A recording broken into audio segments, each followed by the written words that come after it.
नमस्कार मित्रांनो. आज आपण बोलणार आहोत एका अशा व्यक्तिमत्वाबद्दल ज्याने मुंबईच्या दादरच्या गल्ल्यांपासून ते महाराष्ट्राच्या राजकीय क्षितिजावर एक अमिट ठसा उमटवला. राज ठाकरे, ज्यांचे नाव घेताच मराठी माणसाच्या हृदयात अभिमान आणि उत्साहाचा लहर उठतो आणि ज्यांचे जीवन प्रेम, संघर्ष, कुटुंब, वाद आणि विजयांनी रंगलेले आहे. 14 जून 1968 रोजी मुंबईच्या दादर परिसरात मराठमोळा मध्यमवर्गीय कुटुंबात, ज्यांना आपण सगळे राज म्हणून ओळखतो, एक नेता ज्याच्या डोळ्यात मराठी अस्मितेची ज्वाला आणि मनात महाराष्ट्राच्या नवनिर्माणाचे स्वप्न कायम जळत आहे.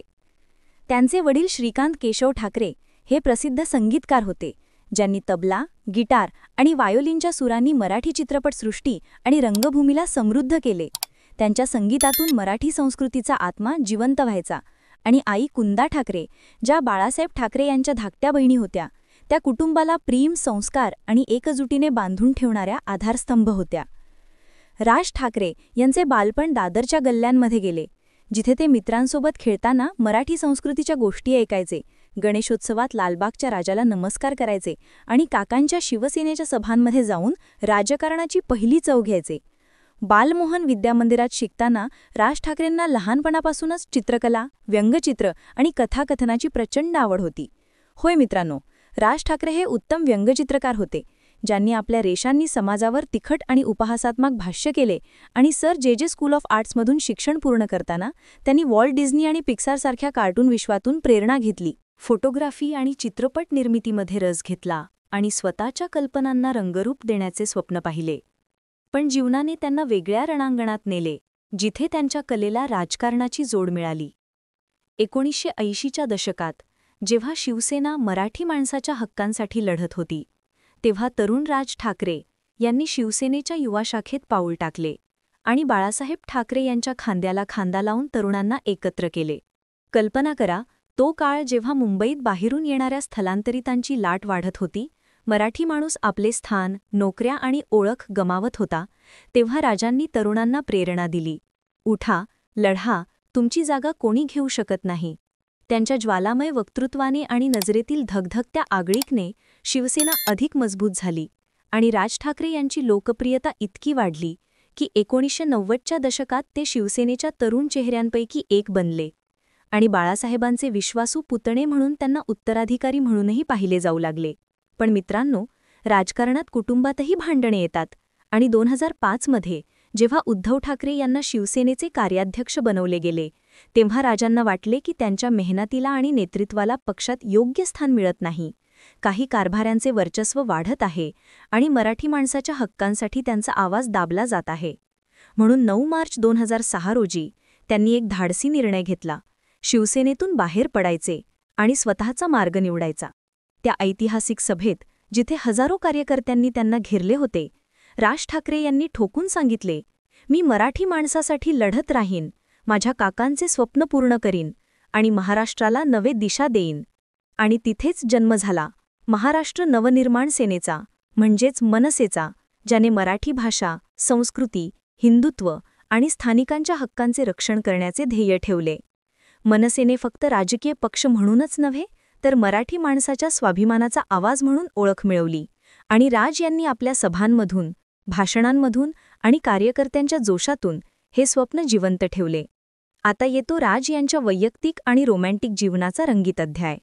1990च्या दशकात जेव्हा राज हे तरुण व्यंगचित्रकार आणि राजकारणी म्हणून उदयास येत होते, तेव्हा त्यांच्या जीवनात आली एक चमकदार व्यक्ती, बॉलिवूडची सुप्रसिद्ध अभिनेत्री सोनाली बेंद्रे.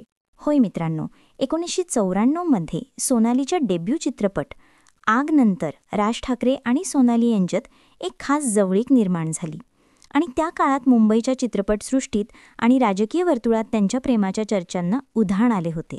अफवा अशा होत्या की राज ठाकरे सोनालीवर पूर्णपणे वेडे झाले होते आणि त्यांनी सोनालीला बॉलिवूडमध्ये संधी मिळवून देण्यासाठी आपले काही संपर्क वापरले, विशेषतः मराठी चित्रपटसृष्टीतील वडिलांचे आणि काकांचे प्रभाव वापरून. सोनाली आणि राज यांच्यातील मैत्री आणि जवळीक ही त्या काळात सर्वत्र चर्चेचा विषय होती.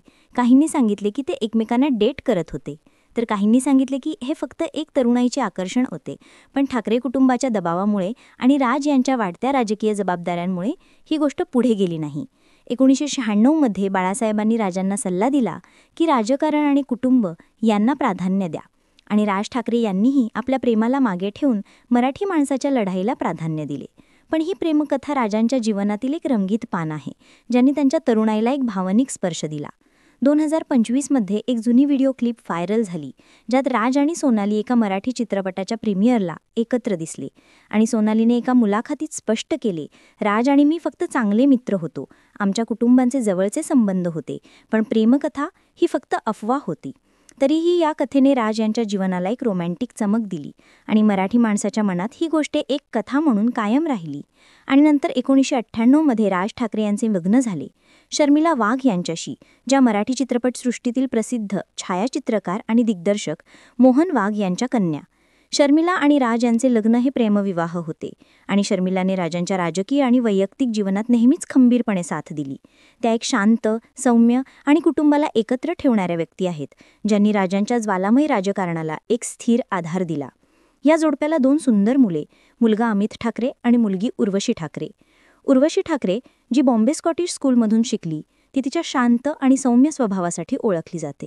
आणि ती कुटुंबासोबत गणेशोत्सवात लालबागच्या राजाच्या दर्शनाला जाते, राजांच्या सभांमध्ये कधीकधी दिसते, आणि तिच्या साधेपणाने कुटुंबाला एक भावनिक आधार देते. उर्वशी ही राजांच्या जीवनातील एक गोड आठवण आहे, जी त्यांच्या संघर्षमय राजकीय जीवनाला कुटुंबीय शांतता देते. आता बोलूया अमित ठाकरेंबद्दल. राजांचा ज्येष्ठ मुलगा, ज्याने वडिलांच्या पावलावर पाऊल ठेवून राजकारणात पदार्पण केले. अमित यांचा जन्म 1990च्या दशकाच्या शेवटी झाला, आणि त्यांनी बॉम्बे स्कॉटिश स्कूलमधून शिक्षण घेतले. लहानपणापासूनच वडिलांच्या सभांमध्ये, मनसेच्या कार्यालयात वावरत राजकारणाची बारकावी शिकले.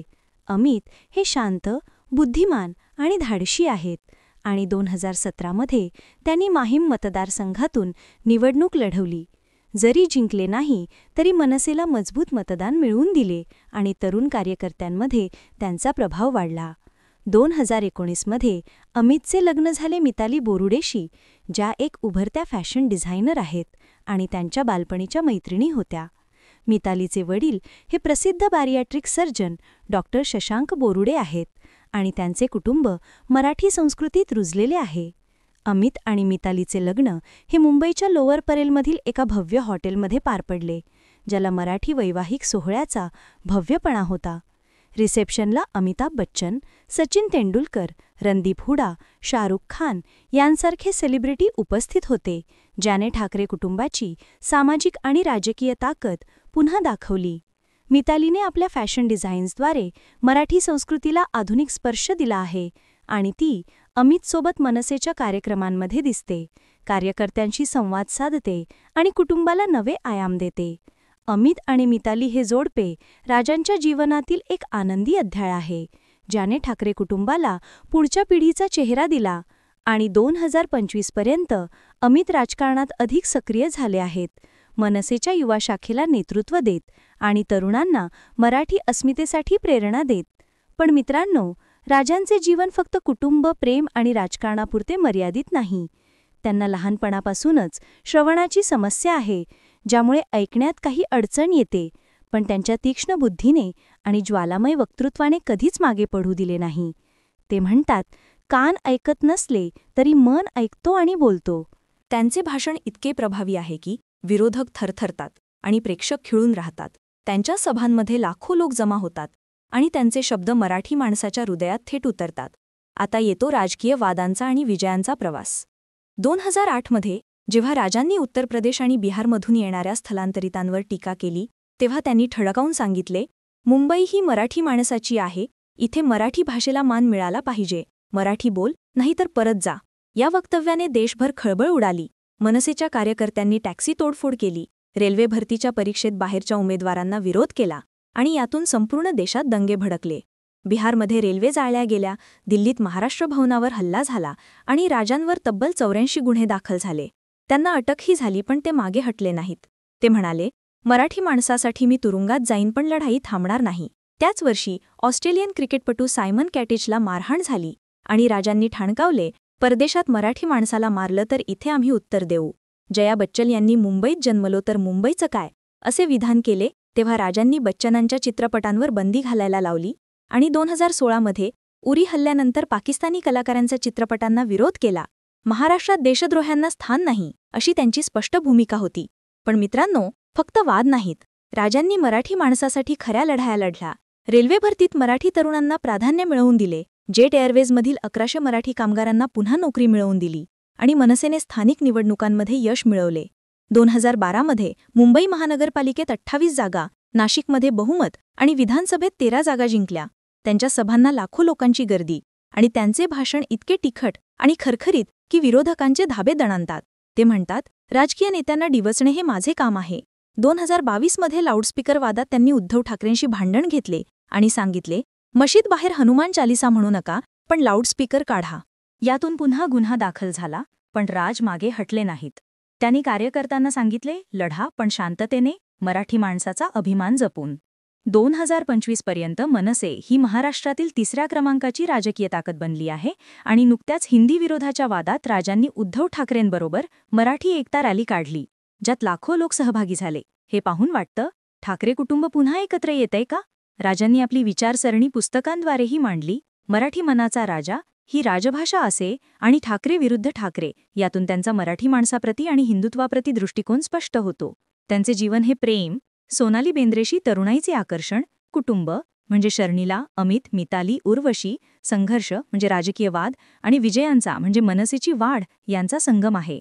राज ठाकरे हे फक्त राजकारणी नाहीत, ते मराठी माणसाचे स्वर आहेत, ज्यांनी आपल्या धाडसाने, वक्तृत्वाने आणि स्वाभिमानाने महाराष्ट्राला नवे स्वप्न दिले. मित्रांनो, हा प्रवास तुम्हाला कसा वाटला? कमेंट करा, तुमच्या भावना शेअर करा आणि सबस्क्राईब करा.